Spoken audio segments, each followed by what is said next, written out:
Hi, my name is Dr. Rudramohan, and through the Oral Health channel today we're going to be talking about the role of diet and nutrition in oral cancer. Let's start.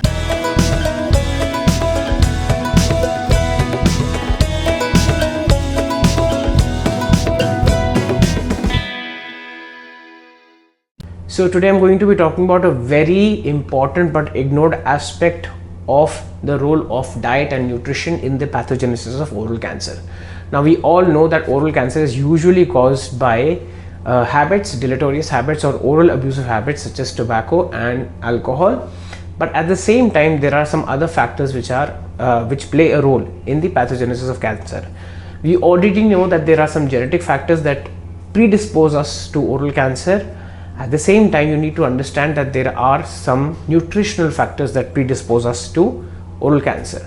For example, if you are not taking adequate fiber in your diet, adequate fruits and vegetables in your diets, you're not eating them at all, and you're having high cholesterol, high fatty food, which is full of preservatives, fast food and all those things, and you're having a lot of rich and oily diet, that will definitely predispose you to more amounts of inflammation. So I have to tell you this, that whatever information that I'm speaking about, I have researched about it, and there is no causal variation. You need to really understand this.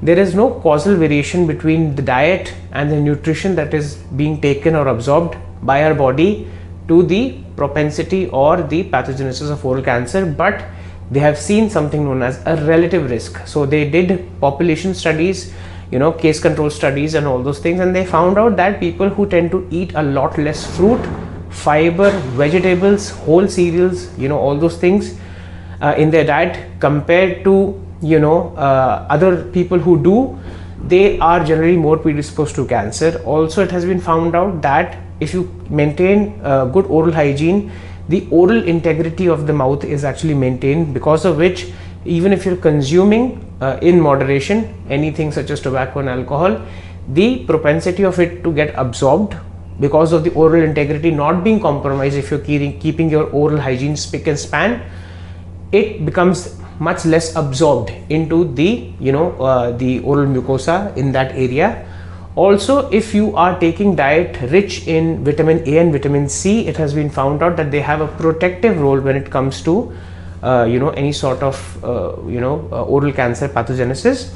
There are some, you need to understand that usually DNA damage that actually happens is basically because of a lot of free radicals. So if you take any sort of foods that are rich in lycopene that basically help in scavenging these free radicals, you are kind of down regulating the inflammation on a very systemic and molecular level, and that's why the propensity of any sort of cell to go rogue and change into a cancerous cell becomes much less.